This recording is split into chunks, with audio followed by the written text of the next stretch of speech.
Ahoy there, YouTube! We're back again for more of our Gencon Bonanza Explosion Blowout coverage here live at Gencon 2019. Thanks in part to all of our amazing Kickstarter backers who keep sending us year after year. Thank you so much. These spectacular companies who donated games to our Kickstarter to help make it possible once again this year, and our big sponsors, Steve Jackson Games, who have deadly doodles.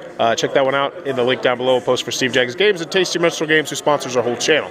For right now, we just got done with the Fantasy Flight in-flight report where they announce all the new hotness. We're here with Matt from Fantasy Flight, and we're going to learn about this new game, Arkham Horror. Arkham Horror Final Hour. So what is this? So Arkham Horror Final Hour, I'm going to show you a box here. We can, woo! Arkham Horror Final Hour is a fast-paced 1 to 4 player cooperative mystery and mayhem game where you're trying to stop this ritual that has overtaken Miskatonic University. And basically, the experience is meant to encapsulate those final few turns from like a game of Eldritch Horror or Arkham Horror, one of our larger, longer board games, and sort of take that and boil it down into its core essence. And it's a game that's playable in basically under an hour with setup and everything. So how does it work? What are we looking at? So the way it works is everyone is playing one of these investigators. Each investigator has their own unique deck of cards that is unique to them. And you're all going to be on the map in different locations and whatnot.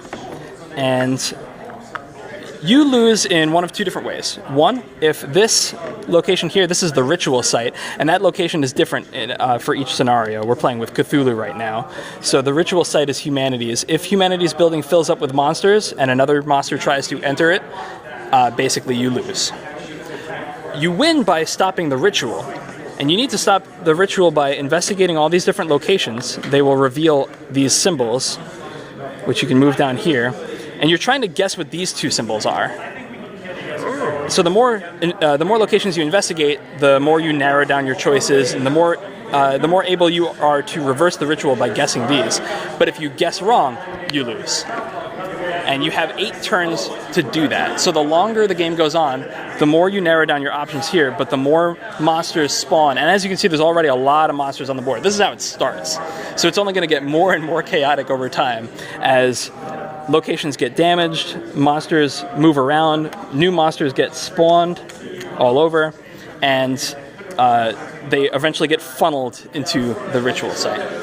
So no matter how piss poor you're doing, there's always going to be that stand-up die moment where you might just guess lucky? Oh yeah, definitely. And your goal as investigators is to try to repair these locations, seal these walkways, defeat these monsters, and investigate the locations as fast as you can. But the trick is, when you're picking your card, you have 2 abilities on the card. There's a top ability and a bottom ability.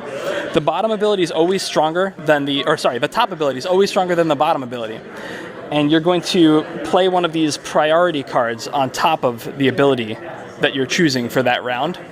The lower the number, the more likely it is to be the top ability. But the trick is, you're playing these face down and these face up. So you never know what your other teammates are trying to do, and you can't discuss the strategy during this phase when you're selecting the cards. So you might think, okay, I need to repair this location, right? We really need to defeat these monsters in the quad here, but you can't tell your teammates that. So it just becomes chaos as you flip these cards over and you realize the havoc that you have wrought on the university. Awesome. And this is coming out relatively soon, correct? Yeah, I believe so. You can check our fantasyflightgames.com. We've got an article up there that has the release date on it. Pretty sure it's 2019. Okay. Yeah. All right. That is Arkham Horror Final Hour coming from Fantasy Flight. If it looks like it might be a cup of tea, be sure to check that one out. If you're enjoying what we're doing, please be sure to click on that subscribe button down below. If you want to support the channel, click on the little Amazon Associates link down below. Throw us a couple pennies my way, really, to support the channel. And in the comments below, let me know. What is something that you do way too fast? Anywhere you want to take at this, brother. Arkham Horror Final Hour. All right. Staying on point. That's not me. That's not me. What do I do too fast?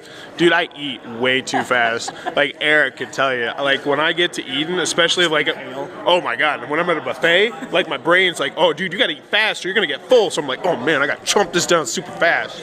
Like I practically run up there with my plate in that second tray. But let me know in the comments below what you eat too fast. As always, thank you for your time, YouTube.